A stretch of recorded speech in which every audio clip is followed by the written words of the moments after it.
Indo-British Advanced Pain Clinic, Noppimayam Surgery Duram. For appointments 9155515563. కరీంనగర్లో ఇప్పుడు police డిపార్ట్మెంట్కి సంబంధించిన ఒక ఆడియో పూర్తిగా వైరల్గా మారిపోయిన పరిస్థితి. పూర్తిగా ఒక police department or police department మొత్తమే కాదు, పోలీస్ వ్యవస్థనే ఒక క్వశ్చన్ మార్క్ లాగా పడేసినటువంటి ఇన్సిడెంట్ కూడా అనుకోవచ్చు. ఎందుకంటే ఈ ఆడియో ఎంత వైరల్గా అవుతుందంటే, కరీంనగర్కి సంబంధించి ఒక ఇష్యూలో బాధితులు సిఐ దగ్గరికి రావడం, అప్పుడు ఒక పంచాయతీలో భాగంగా సిఐ కొంతమేర ఒక ముగ్గురు నలుగురు పెద్ద మనుషుల్ని కూర్చోబెట్టుకొని అండ్ ఆ ఇష్యూకు సంబంధించి సాల్వ్ చేసే క్రమంలో నేను మీ పైన ఎట్లాంటి కేసు నమోదు చేయను, ఎఫ్ఐఆర్ నమోదు చేయను, కాబట్టి దీనికి ఇంత ఖర్చు అవుతుంది, సో మీరు ఇది సమకూర్చుకుంటే చాలు, మీకు ఎట్లాంటి కేసు ఉండదు మీ పైన ఆర్ మీకు మీ మీద ఎట్లాంటి లీగల్ యాక్షన్ ఉండదు అంటూ ఒక సిఐ ఒక వ్యక్తితోని మాట్లాడుతున్నటువంటి ఆడియో యాక్చువల్లీ ఒక హల్చల్ అయితే క్రియేట్ చేస్తోంది కరీంనగర్ జిల్లా వ్యాప్తంగా కూడా. ఇది తిరిగి పూర్తిగా ఉన్నతాధికారులకు చేరడం అండ్ ఈ వ్యక్తి ఎవరు, ఈ సిఐ ఎవరు ఏంటి అనేది పూర్తిగా ఇంటర్నల్లీ ఒక ఎంక్వైరీ అయితే సాగుతున్న పరిస్థితి అయితే కనిపిస్తోంది. ఆడియో బెదిరింపుకి సంబంధించిన ఆడియో ఇది. అంటే ఈ విక్టిమ్ ఎవరైతే 3 లక్షలు నేను ఆ పోలీస్ స్టేషన్లోనే 3 లక్షలు సిఐకి ఒక బాత్రూంలో బకెట్లో పెట్టి వెళ్తాను, కాబట్టి ఆ కేసుని ఇంకా నా మీద రాకుండా చెయ్యండి అంటూ ఆడియోలో పూర్తిగా స్పష్టంగా మాట్లాడుతూ ఉన్నారు. కేసుకి సంబంధించి నేను మీకు 3 లక్షలు ఇచ్చాను, మీ వాష్రూమ్లో ఆర్ మీరు బాత్రూమ్ బకెట్లోనే పెట్టాను, అయినా సరే నా మీద ఎట్లా కేసు నమోదవుతుంది అనేటువంటి మాట సిఐని దబాయించి అడుగుతున్న సిచ్యువేషన్ అయితే కనిపిస్తుంది. అప్పుడు సిఐ చాలా కూల్గా చాలా కామ్గా మీరు రండి మాట్లాడుకుందాం, మీరు పోలీస్ స్టేషన్కి రండి, నేను చూసుకుంటాను కదా, మీరు ఫస్ట్ అయితే పోలీస్ స్టేషన్కి రండి అంటూ ఆయన సిఐ సదరు వ్యక్తికి చెప్తున్నటువంటి ఆడియో ఇప్పుడు హల్చల్ అయితే క్రియేట్ చేస్తోంది.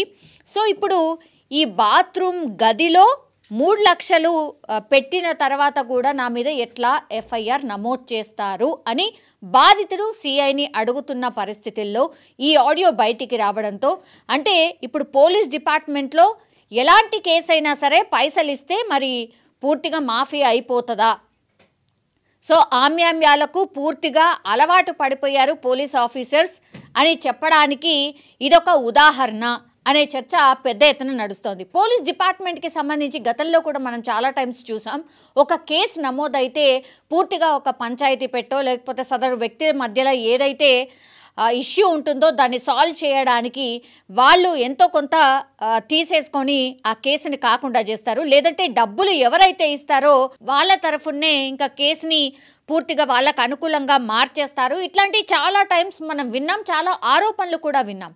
ఇప్పుడు ఏకంగా ఇట్లాంటి ఇష్యూనే ఒక సిఐ డీల్ చేస్తున్న పరిస్థితుల్లో ఈ ఆడియోనైతే బాధితుడు ఎవరైతే ఉన్నారో పైసలు ఇచ్చి కూడా మరి నాకు ఈ ఎఫ్ఐఆర్లో నా పేరు ఎట్లా వచ్చింది అని బాధితుడు సిఐని అడగడం, సిఐ ఎక్కడ కూడా చెప్పట్లేదు నేను అట్లా కాదు ఇట్లా కాదు అని సంధాయించే ప్రయత్నం చేస్తున్నాడు, లేదంటే ఆ బాధితుడిని ఆ వ్యక్తిని ఎవరైతే ఉన్నారో కేసులో ఇన్వాల్వ్ అయిన వ్యక్తిని అతన్ని మీరు రండి నేను మాట్లాడతాను కదా చూద్దాం కదా అని మాట్లాడుతున్నారు. అంటే సిఐ డబ్బులు తీసుకున్నట్టు ఒప్పుకుంటున్నారా ఏంటి అనేది ఇప్పుడు పెద్ద ఎత్తున చర్చ అయితే నడుస్తోంది. దీనికి సంబంధించి ఒక సాక్షిగా ఉన్నటువంటి వ్యక్తి కూడా ఇప్పుడు మీడియా ముందుకొచ్చి మాట్లాడుతున్న పరిస్థితి. ఈ కేసులో ఆర్ ఈ ఇష్యూని పూర్తిగా సామాజికవేత్తగా ఉన్నటువంటి ఒక వ్యక్తి దగ్గరగా ఉండి చూశాను అని సొంతంగా ఆయన ఒక వీడియోనే బయటకు రిలీజ్ చేసిన పరిస్థితి కనిపిస్తోంది. ఇప్పుడు కరీంనగర్ వ్యాప్తంగా సంచలనం అయితే క్రియేట్ చేస్తోంది. ఒక్కసారి మీరు కూడా చూడండి. హలో సార్, నేను బయట ఉన్నాను, లిసన్ టు మీ. గేట్ దగ్గర ఉన్నారండి, వినండి ముందుగా ఏమైందో చెప్పండి. మీకు చెప్తున్నాను, ఆ రోజు మీ బాత్రూమ్ లో తీసుకొచ్చి 3 లక్షలు పెట్టాను చూసిరా? 3 లక్షలు ఎవరు? వినండి. హలో, ఎవరు పెట్టారండి? వీడియో రికార్డింగ్ మీ సీసీ ఫుటేజ్ కనీసం అది మీది ఆ మాత్రం క్యాచ్ చేసుకోకుండా ఏమైందండి? మినిమం నేను 3 లక్షల రూపాయలు లోపల దాని లోపల మీ దగ్గరనే సీసీ ఫుటేజ్ ఉన్నది కదా, దాన్ని మీరు దృష్టిలో పెట్టుకోకుండా ఏమనుకుంటున్నావు? ఏమైంది ఇప్పుడు? ఇప్పుడు ఏం మాట్లాడుతున్నావు?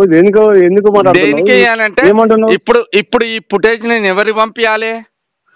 ఎవరి ఫుటేజ్ ఎవరికి పంపిస్తావు? నేను మీకు 3 లక్షల రూపాయలు అంశము వినండి. ఇప్పుడు మీడియా డిస్ప్లే చేయాలా? ఒకసారి అండి, ఒకసారి ఎందుకు అది కాదు సార్, వేరే ఇప్పుడు ఏం మాట్లాడుతున్నావు? ఏమైంది? ఇవన్నీ పిట్ల కథలు వద్దు కానీ గౌరవనీయ సబ్ ఇన్స్పెక్టర్ పోలీస్, మీరు ఆ రోజు తీసుకున్నటువంటి అసలు మీరు అన్ని చూసారు కానీ నా మీద పెన్ను పెట్టుకున్నా అది అంతా క్యాప్చర్ చేస్తాందని కనీసం జ్ఞానం లేకుండా 3 లక్షల రూపాయలు లంచం తీసుకుంటారు. ఎట్లా 3 లక్షలు తీసుకున్నాను? బాజాప్తా ఒకసారి నువ్వు చూపెట్టారు కాదు. ఇప్పుడు నేను మీడియాకి రిలీజ్ చేస్తున్నా. నేను మీ బాత్రూమ్ ఏమైందో చెప్పరండి. ఇప్పుడు ఇవన్నీ కాదు రవిభాయ్, ఇవన్నీ కాదు. ఇప్పుడు ఏంటిది? ఇప్పుడు మీరు మాట్లాడేది ఏంటి చెప్పండి ఒకసారి. మరి రవిభాయ్ నువ్వు నన్ను ఏమో హెచ్చరించుతావు.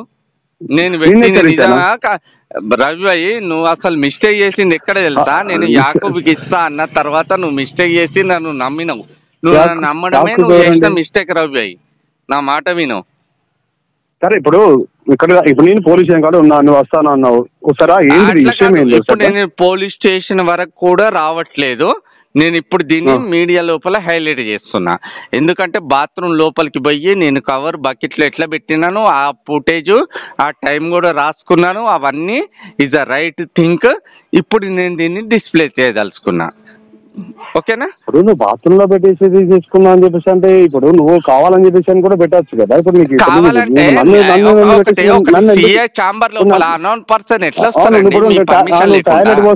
టాయిలెట్ పోస్తావు అని చెప్పేసి అంటే పోతావు అని చెప్పేసి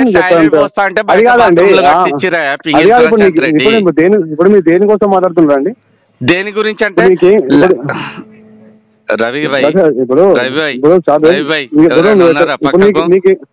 నా దగ్గర ఎవరు లేరు, ఏందో చెప్పండి. ఇప్పుడు చెప్పండి అనకు ఇవన్నీ అదు అని పిట్ట కథలు. అదే సాబీర్ భాయ్, నీకు ఏం కావాలి? ఇప్పుడు నువ్వు ఏం మాట్లాడదలుచుకున్నావు? సరే ఒక కృష్ణారావు గారిని తీసేసినావు, ఆ టైం కృష్ణారావు గారు వచ్చి మాట్లాడిపిస్తున్నావు. మీకు లంచం ఇచ్చిన, బాత్రూమ్ లో పెట్టినా, దాని తర్వాత కూడా ఎట్లా ఎఫ్ఐఆర్ చేసారు మీరు అట్రాసిటీ. సరే మీరు ఏవచ్చు అది గౌరవ ఇప్పుడు సార్కి చెప్పండి, దాన్ని తెలిసేసుకొని. ఇప్పుడు మీరు కావాలని చెప్పేసుకొని ఇప్పుడు వాళ్ళు ఇచ్చింది కాబట్టి చేసింది అని చెప్పేసి అని చేస్తే ఇప్పుడు విత్ వీడియో చూపించుతా నేను. మీరు ఒకసారి నేను స్టేషన్కి ఎందుకు రావాలి? నేను దాన్ని డిస్ప్లే చేస్తా కదా. మీరు హలో చెప్పండి ఒకసారి. ఇప్పుడు నువ్వు డిస్ప్లే చేస్తావా అని చెప్పేసి, నువ్వు దేనికోసం వస్తున్నావా, నువ్వు ఎక్కడ కేసు వచ్చినావా, నువ్వు దానికి దేనికోసం పోయినావా అని చెప్పేసి అది కాదు కదా ముచ్చట. ఇప్పుడు నువ్వు ఎందుకోసం కేసు చేసినావు అని చెప్పేసి కేసు పిటిషన్ ఇస్తే కేసు చేస్తావు. ఇప్పుడు నువ్వు ఇచ్చిన పిటిషన్ కేసు చేస్తావు. కేసు చేసిన తర్వాత నువ్వు బాత్రూమ్ వచ్చేసిన బాత్రూమ్ పోదాం అని చెప్పేసి దాన్ని పెట్టుకొని నువ్వు పర్సన్ కు ఉచ్చబోసే అంత అధికారం ఉన్నదా?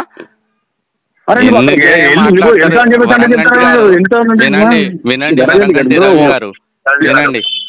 సరే అండి. ఇప్పుడు నీకు ఇప్పుడు ఏమన్నంటే ఇప్పుడు ఏం వచ్చేసి నీ వర్షన్ ఏంటిది వచ్చేసి నువ్వు పిఎస్ లో ఉన్నా వస్తే అంటే దాన్ని వచ్చి మాట్లాడాలి. వచ్చేం మాట్లాడతాను రవి నా మాట విను. నేను వచ్చి ఏం మాట్లాడతాను? ఇప్పుడు వచ్చేసింది నువ్వు మాట్లాడినావు సార్, మాట్లాడిపిస్తా అన్నావు, మాట్లాడిపోయినావు, నువ్వు తర్వాత చూస్తా అని చెప్పి. ఒక నిమిషం, నేను మీకు అదే వీడియో పంపిస్తున్నా, ఒకసారి చూసిన తర్వాత పరిచయం. దీనికన్నా బిఫోర్ నేను సిపి గారికి పంపిస్తున్నా ఆ వీడియో, ఒక్కసారి ఇప్పుడు సిపి గారు పంపిస్తారు. అది కాదు, నువ్వు ఫస్ట్ ఇప్పుడు నీకు ఏం కావాలి ఒకసారి మీరు జస్టిస్ చేయండి అన్యత భావించకుండా. 100% జస్టిస్ చేయడానికి ఉన్నాం మేము.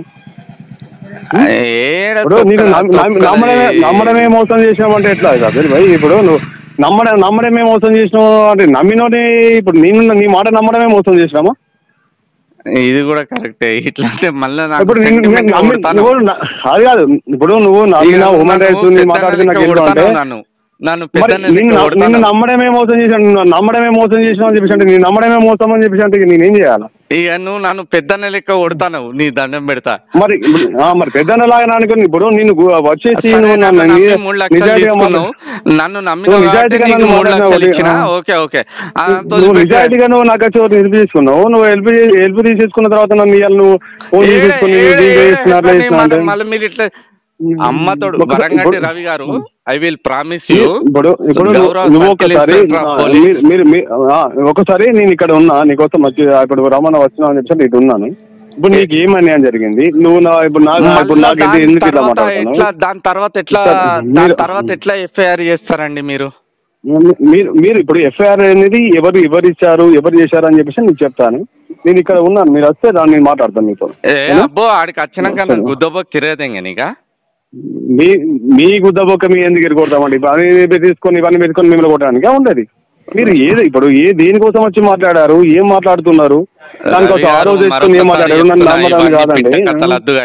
ఇప్పుడు నిన్ను నమ్మడమే మోసం చేసిన అని చెప్పేసి అంటే ఇప్పుడు నువ్వు మాట్లాడిన కదా మోసం చేసినట్టు కాదా? నేను 3 లక్షలు అని చెప్పేసి అంటారు. మళ్ళా ఇప్పుడు 3 లక్షలు తీసుకుని ఎఫ్ఐఆర్ చెప్పేసి ఎట్లా మాట్లాడతారు? ఇప్పుడు నీకు 3 లక్షలు తీసుకుంటాం 3 లక్షలు ఎట్లేమంటారు? మళ్ళా ఇప్పుడు ఆ రోజు నువ్వేం మాట్లాడావు, నేనేం మాట్లాడాము ఆ విషయం ఇప్పుడు నేను డిస్ప్లే చేయకపోతే భయంతో నేను సాబిరిగానే కాదు. ఇప్పుడు అదే విషయంలో మీకు మాట్లాడతానండి. ఇప్పుడు మీకు ఏది కండిషన్ లో మాట్లాడారు, నీకు ఏం కేసు చేశారు మాట్లాడతాను. ఒక విషయం అన్న, సరే మీరు సరే పోలీస్ స్టేషన్కి వస్తే కొడతారని చెప్పేసి అంటున్నావా? నువ్వు ఇక్కడికి బయటకు రా, ఇక్కడ బయటనే మాట్లాడతా, గీట బయట కాదు కానీ నేను ఒక పని చేస్తా, చెప్పండి ఒక పని చేస్తా అన్న, చెప్పండి. ఇంకోసారి నా ఫోన్ నీకు రాదు, చెప్పండి. నీ ఫోన్ నాకు రాదు. ఈ ఇంకోసారి ఇలాంటి డిస్టర్బెంట్ అనేది రాదు. ఓకే, వాస్తవం ఏందని నీ మనస్సాక్షి కనుక నా మనస్సాక్షి కనుక ఫాల్తు లంజోడుకులా అటు పోరి ఫోన్ లో మాట్లాడు కాదు. అండి నేను చెప్పండి, రిటర్న్ లో ఒక లెటర్ రాసి మీకు ఒక వ్యక్తి ద్వారా పంపిస్తున్నా. మీరు దానికి సంబంధించి మొన్న అట్రాసిటీ కృష్ణారావు పైన అయింది, అది యాజ్ అండర్ ద ఏసీపీ, దానికి మీరేం చేయలేరయ్యా, నిజమా కాదా? మధు మీద కూడా తమరు ఎఫ్ఐఆర్ చేశారు అండర్ ద ప్రొసీజర్, అది దాని గురించి నేను మాట్లాడాను. ఇప్పుడు నేను మాట్లాడేది ఒక అంశం, ఓకేనా? ఒక అంశం. అసలు మీకు నాకు ఎలాంటి నేను మీకు 3 లక్షలు ఇవ్వలేదు, ప్రతిసారి 3 లక్షలు అని మాట్లాడు కాదు. నేను చూపించకపోతే భయించదు, నేను సాబిర్గానే కాదు. వాట్ ఐ వుడ్ సే ఇప్పుడు నువ్వు కరీంనగర్ నుంచి వచ్చేసి నేను వీళ్ళతో మాట్లాడుతున్నావు అడ్వకేట్ అని చెప్పేసి నువ్వు వస్తే మాట్లాడిపించడం జరిగింది. నిన్ను నమ్మినాను, నన్ను నమ్మడమే మోసం చేసినావు, నన్ను నమ్మడమే మోసం చేసినావు. ఇప్పుడు ఒక మాట చెప్పాలా సాబిర్ గారు, నా మాట వినండి. ఒక వైట్ షీట్ మీద నేను సంతకం పెట్టి మీకు దగ్గరికి పంపిస్తాను ఒక వ్యక్తి ద్వారా. ఒక వైట్ షీట్ మీద సంతకం పెట్టి మీ దగ్గర పంపిస్తానా? ఇవన్నీ గల్లంత, ఇవన్నీ బోకర్ మాటలు, ఏది లేదు, ఏది నిజంగా ఏది నిజం కాదు, ఇవన్నీ బోకర్ మాటలు. ఇంకోసారి సాబిరాడు ఇలాంటి విషయం లోపల ఇన్వాల్వ్ కాడు. ఇప్పుడు నీ గురించి నువ్వు ఇలా చేస్తున్నావు అలా చేస్తున్నావు అని చెప్పేసి ఎవరన్నా కూడా నేను సరే సాబిర్ అలాంటివి సరే నేను అకాల గురించి మాట్లాడేది హ్యూమన్ రైట్స్ అన్న జెన్యున్ ఉండడం చెప్పేసి నేను మాట్లాడాను. నేను నమ్మడమే తప్పు అని చెప్పేసి అన్న లెవెల్ నువ్వు క్రియేట్ చేస్తున్నావు. అది అంటే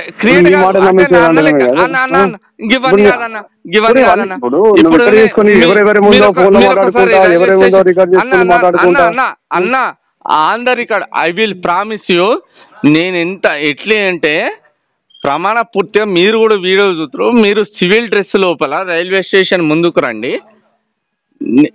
రైల్వే స్టేషన్ ఇక్కడే ఉన్నా, నేను ఇక్కడ civil dress railway station right.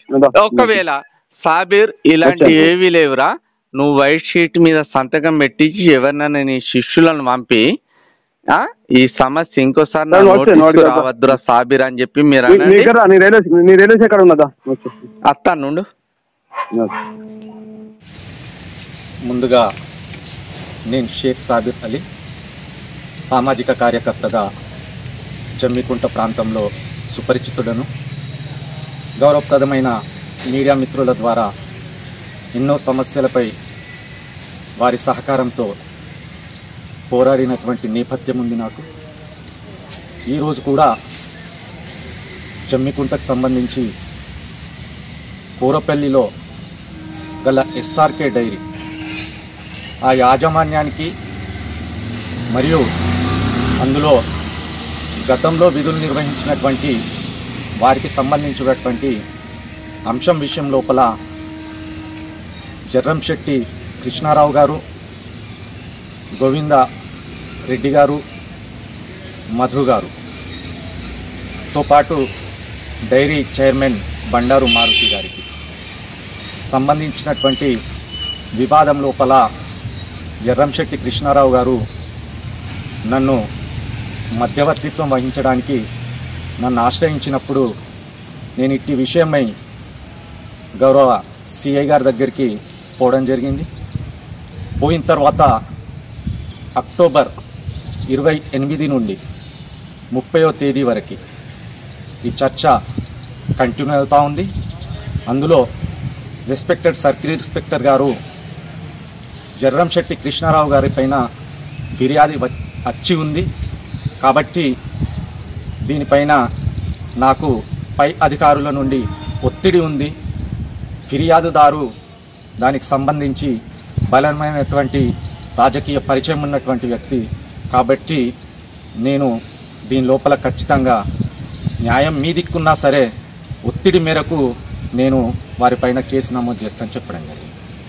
దాని తర్వాత నేను సార్ ఇందుకు సంబంధించి సివిల్ వ్యవహారము ఏదైనా ఉంటే వారు కోర్టు లోపల పరిష్కరించుకోగలుగుతారు, మీరు వెసులుబాటు కల్పించండి అన్నప్పుడు ఆయన గారు 3 లక్షల రూపాయల లంచాన్ని ఇవ్వమని చెప్పి అడగడం.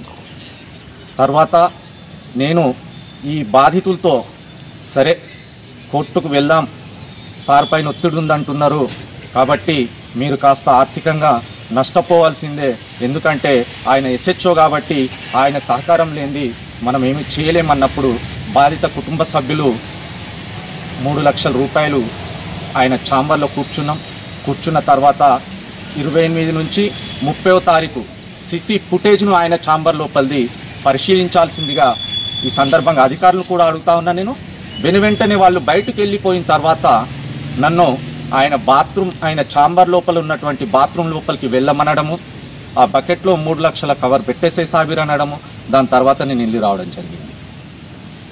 తద్వారా ఇట్టి విషయం లోపల మరలా బాధితుడిపైనే గౌరవ సిఐ గారు ఒక atrocity case, baseless case file చేయడం జరిగింది. ఇట్టి విషయం లోపల నేను డిసెంబర్ 30వ తేదీ రోజు ఆయనను ఫోన్లో ప్రశ్నించడం జరిగింది. నేను సూటిగా అడిగినాను, ఏమని సార్ 3 లక్షల రూపాయలు మీరు లంచం తీసుకొని బాధితుడిపైనే కేసు ఎట్లా నమోదు చేస్తారు అంటే ఆయన తడబడ్డ తర్వాత నేను అన్నాను, నేను మీ బాత్రూంలోకి వచ్చి మీ దగ్గర 3 లక్షల రూపాయల లంచం మీ బకెట్లో పెట్టిన బాత్రూమ్ బకెట్లో ఆ ఫుటేజీలు తీయండి, మీరంతా చూసినారు, నా జేబుకున్న స్పై కెమెరాను గమనించలేకపోయారు అని చెప్పి నేను ఆయనతో వాగ్వాదం చేసిన. అంటే సాబీర్ నేను నిన్ను టాయిలెట్ లోపలికి పొమ్మనడం తప్ప అంటే నేను అన్నాను, ఒక ప్రైవేట్ వ్యక్తి మీ బాత్రూంలోకి ఎట్లొస్తాడు, బయట ఉన్నాయి కదా పబ్లిక్ టాయిలెట్స్, దానితో పాటు రెండొక విషయం కూడా నేను అడిగినాను, సార్ మీరు నన్ను నమ్మడం మీరు చేసిన తప్పు అన్నాను. అంటే ఆయన ఏమంటారంటే సాబీర్ నేను నిన్ను నమ్మడం తప్ప, నేను చేసింది చెప్పు, ఇట్లయితే ఎట్లా సాబీర్ అని చెప్పి ఆయన రిక్వెస్ట్ చేయడం జరిగింది. ఆ ఆడియో మీ దగ్గర ఉంది. అయితే ఈ సంఘటన జరిగిన రోజు సాయంకాలము సుమారు 7 గంటల ప్రాంతం లోపల 6:30-7 గంటల ప్రాంతం లోపల డిసెంబర్ 30వ తారీఖు నేను నా ఇంటికి లెఫ్ట్ అయ్యే క్రమం లోపల నా చేతిలో నాతో పాటు మారిపల్లి రాజు అనే మిత్రుడు ఇద్దరం నడిచిపోతా ఉంటే 2 ప్రైవేట్ వ్యక్తులు పల్సర్ పైన వచ్చి అదే రోజు నా మొబైల్ లాక్కపోవడం జరిగింది వాళ్ళు. కానీ అదృష్టవశాత్తు నేను అప్పటికే సంబంధిత ఆడియోను నా మిత్రులకు షేర్ చేసుకున్నాను కాబట్టి ఆయనకు నాకు మధ్యన జరిగినటువంటి సంభాషణ ఈరోజు సాక్ష్యంగా నిలిచింది. తద్వారా నేను మీడియా వారితో అప్పీల్ చేస్తా ఉన్నా, పోలీస్ ఉన్నతాధికారులతో కూడా అప్పీల్ చేస్తా ఉన్నా, నా పైననే ఉల్టా తప్పుడు సాక్ష్యంగా పెట్టి కేసులు బనాయించే క్రమం కూడా జరగవచ్చు. గతం లోపల కూడా నేను ఇలాంటి విషయాన్ని నేను ప్రస్తావించినప్పుడు ఇక్కడి కమిషనర్ ద్వారా నా పైన తప్పుడు కేసు బనాయించిండ్రు, ఎలాంటి సాంకేతిక ఆధారాలను పరిశీలించకుండా. దీని లోపల కూడా అలా జరిగే ప్రమాదం నాకుంది. తద్వారా బాధితులను కూడా వీళ్ళు బెదిరించి వాళ్లతోని కూడా తప్పుడు సాక్ష్యం ఇప్పించేటువంటి క్రమం ఉంది. మేము ఇయ్యలేదు అని చెప్పి కూడా చెప్పించే ప్రయత్నం జరగబోవచ్చు గాక. కానీ నేను కరాఖండిగా చెప్తా ఉన్నా, గౌరవప్రదమైనటువంటి మీడియా వారిని రిక్వెస్ట్ చేస్తా ఉన్నా, ఈ సందర్భంగా ఉన్నతాధికారులను డిమాండ్ చేస్తా ఉన్నా, మీరు 28 to 30 అక్టోబర్ ఆ ఫుటేజ్లను పరిశీలించండి, వాస్తవాలు బయటికి వస్తాయి. ఆయనకు నాకు జరిగిన సంభాషణ ఆడియోను పరిశీలించండి, విషయాలు బయటికి వస్తాయి. తద్వారా ఇలాంటి అవినీతి అధికారి ఈ సమాజంలో పోలీసులకు ఉన్నటువంటి మంచి పేరును చెడగొట్టే ప్రమాదం ఉంది. కాబట్టి దయచేసి మీకు విజ్ఞప్తి చేస్తా ఉన్నా. Thank you. దీనిపైన మాత్రం ఇప్పుడు ఉన్నతాధికారులు అయితే పూర్తిగా సీరియస్ యాక్షన్కి దిగినట్టుగా అర్థమవుతోంది. ఎందుకంటే పోలీస్ డిపార్ట్మెంట్ మొత్తం మీద ఇదొక మచ్చలాగా మిగిలిపోతుంది. కాబట్టి ఇంటర్నల్లీ ఎంక్వైరీకి పోలీసు ఉన్నతాధికారులు ఆదేశించడం అయితే జరిగింది. మరి ఈ సిఐ ఎవరు అనేది బయటకు వచ్చే అవకాశం ఉంది. సిఐతో పాటు ఇంకెవరన్నా ఉన్నారా అనే కోణంలో కూడా పూర్తిగా ఇంటర్నల్ ఎంక్వైరీ అయితే నడుస్తున్న సిచ్యువేషన్ అయితే కనిపిస్తోంది. అండ్ ఈ కేసు ఏంటి, అసలు ఎవరు ఆశ్రయించారు సిఐని, ఈ ఎఫ్ఐఆర్లో నమోదు కాకుండా ఉండడానికి 3 లక్షలు తీసుకోవాల్సిన పరిస్థితి ఎందుకు వచ్చింది, నిజంగానే తీసుకున్నారా, లేకపోతే ఈ మధ్యకాలంలో చాలా ఫేక్ ఆడియోస్ కూడా బయటకు వస్తున్నాయి కాబట్టి నిజంగానే ఇది మరి ఏమైనా ఫేక్ ఆడియోనా, ఇట్లాంటి అన్ని కోణాల్లో కూడా ఇప్పుడు పోలీసు ఉన్నతాధికారులు విచారణకైతే ఆదేశించిన సిచ్యువేషన్ అయితే కనిపిస్తోంది. మరి ఏం జరుగుతుంది ఏంటి అనేది చూడాలి.